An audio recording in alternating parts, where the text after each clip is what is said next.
বিসমিল্লাহির রহমানির রহিম। আসসালামু আলাইকুম।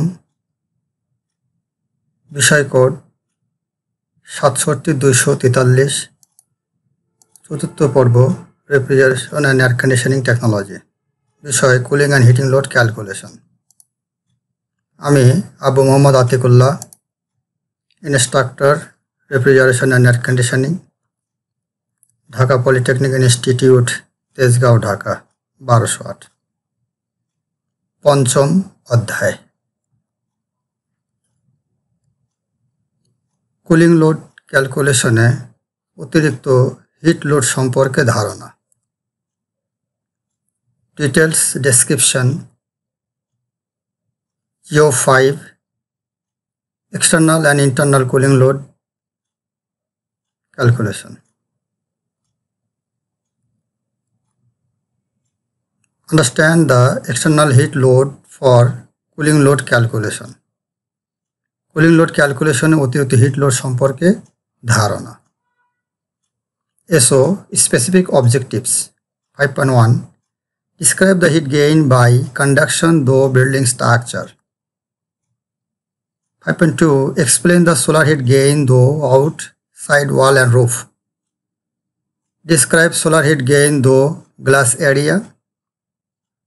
5.4 Calculate the heat gain due to infiltration and ventilation load of door and window.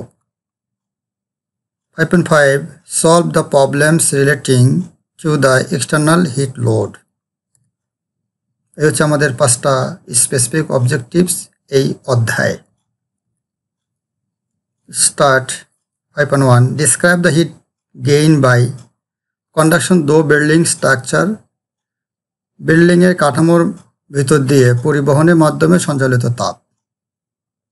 সাধারণত তাপ বা হিট অবকাঠামোর চারপাশের বায়ুমণ্ডল হতে পরিবহন বা কন্ডাকশন প্রক্রিয়ায় ছাদ, মেঝে, দেওয়াল, দরজা এবং জানালা প্রভৃতির মাধ্যমে সঞ্চালিত হয়ে নিয়ন্ত্রিত কক্ষকে উত্তপ্ত বা গরম করে।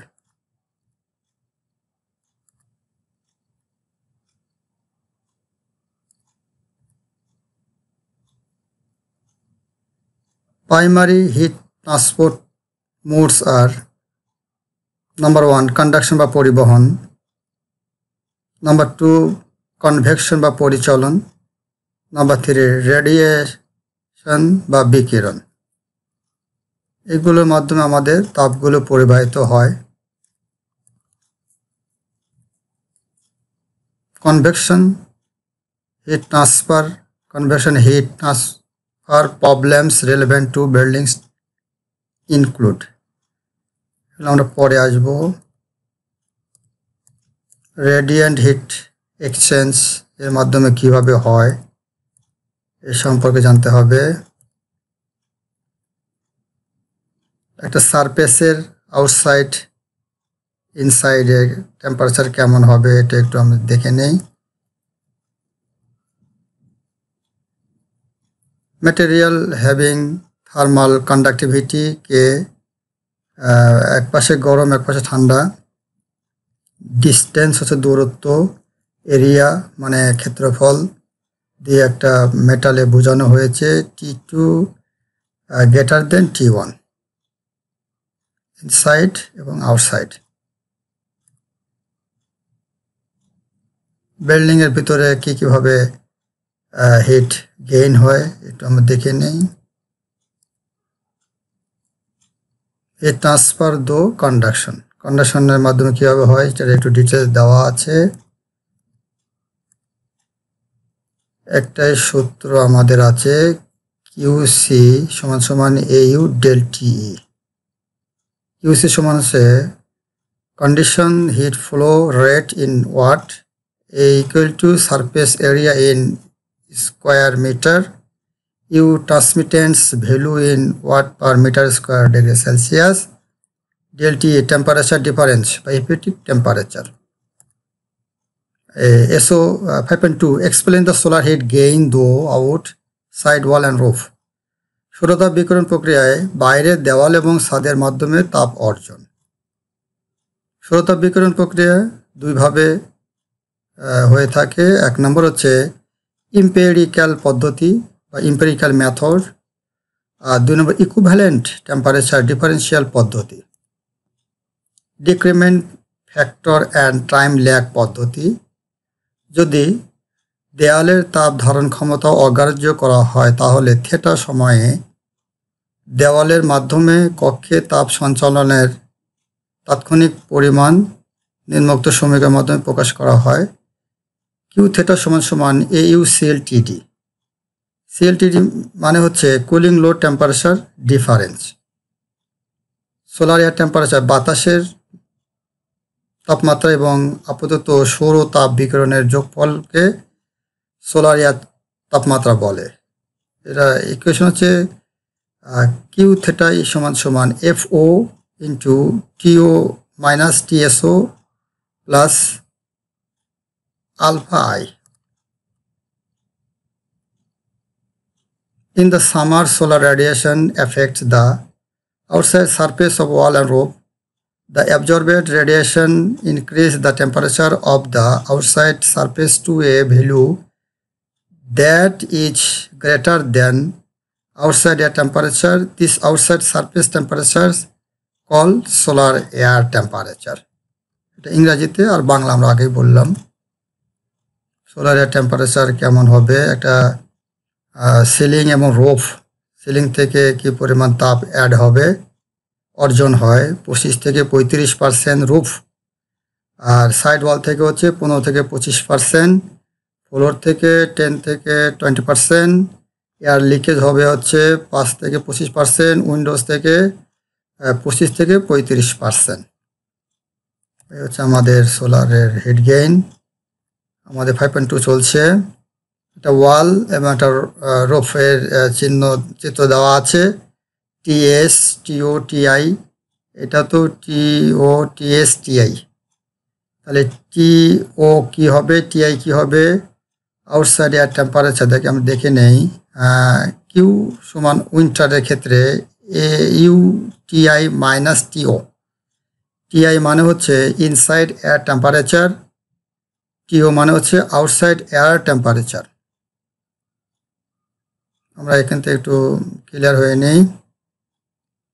Roof and wall heat gain CLTD মেথডে, ইন CLTD অথবা SCL অথবা CLF মেথড, এই তিনটা মেথড, আরও কতগুলো মেথড আছে যেগুলো আমরা আগে দেখিয়েছি। CLF মানে হচ্ছে কুলিং লোড ফ্যাক্টর, এর Q sensible heat gain through wall or roof A area U overall U value for composite wall or roof. আর CLTD মানে হচ্ছে cooling load temperature difference for ASHRAE table or A given. এরপরে আমাদের আরও কিছু আছে বিল্ডিংয়ের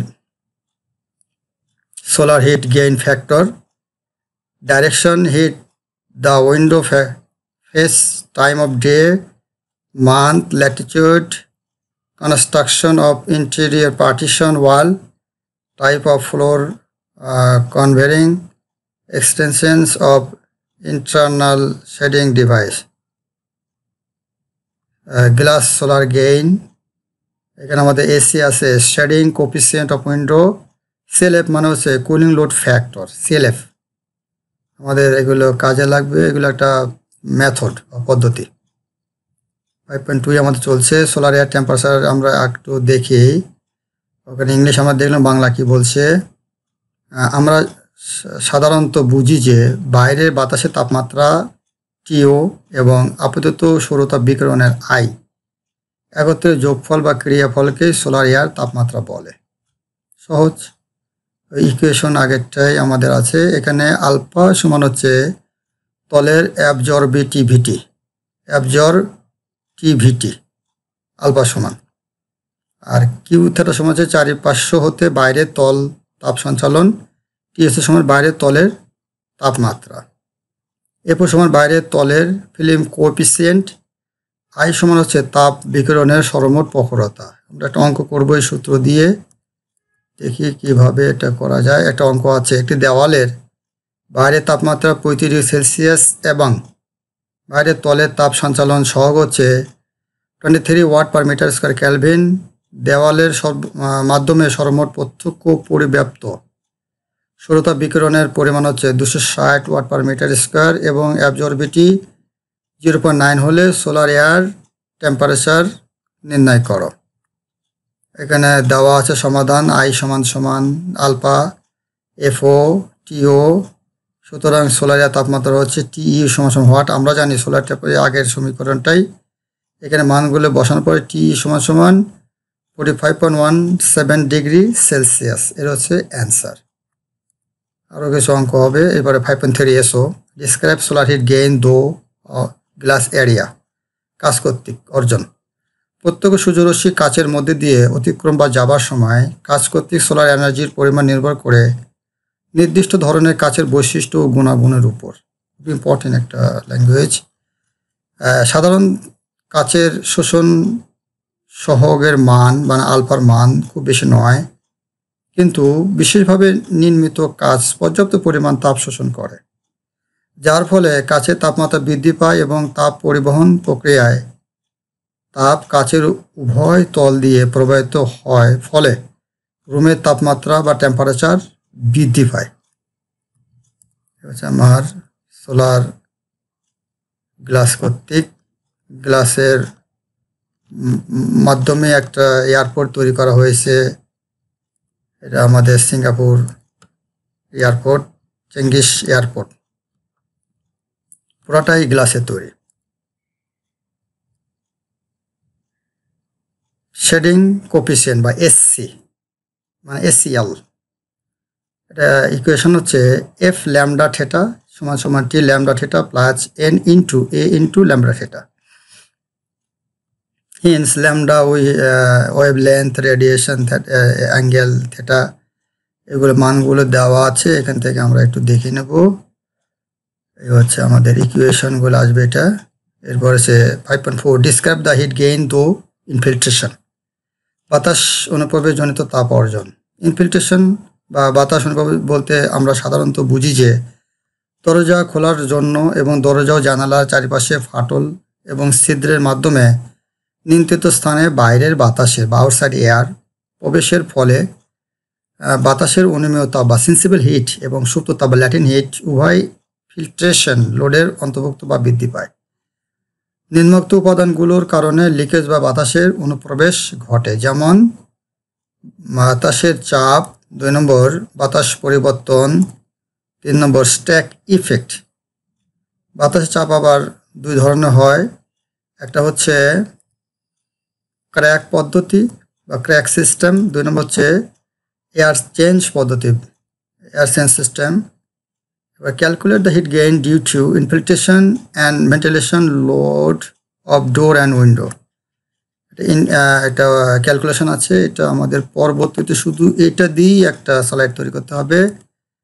আশা করি আমরা পরে করবো ইনশাআল্লাহ। আপাতত দেখে নেই, এখন এটা পড়তে গেলে অনেক সময় লাগবে। এখানে কতগুলো স্টেপ আছে, 5 স্টেপ, আমরা একটু দেখে নিই স্টেপগুলো। এর মাধ্যমে আমরা নেক্সট স্লাইডে বোঝাবো ইনশাআল্লাহ। এই হচ্ছে আমাদের স্টেপ কীভাবে এগুলো আসে এবং অনেক তথ্য নিয়ে কাজ করতে হবে। আমাদের এইটাই ফুললি সিলেবাস অনুসারে করা, এখানে শুধু স্লাইড দেওয়ার মতো নয়। এই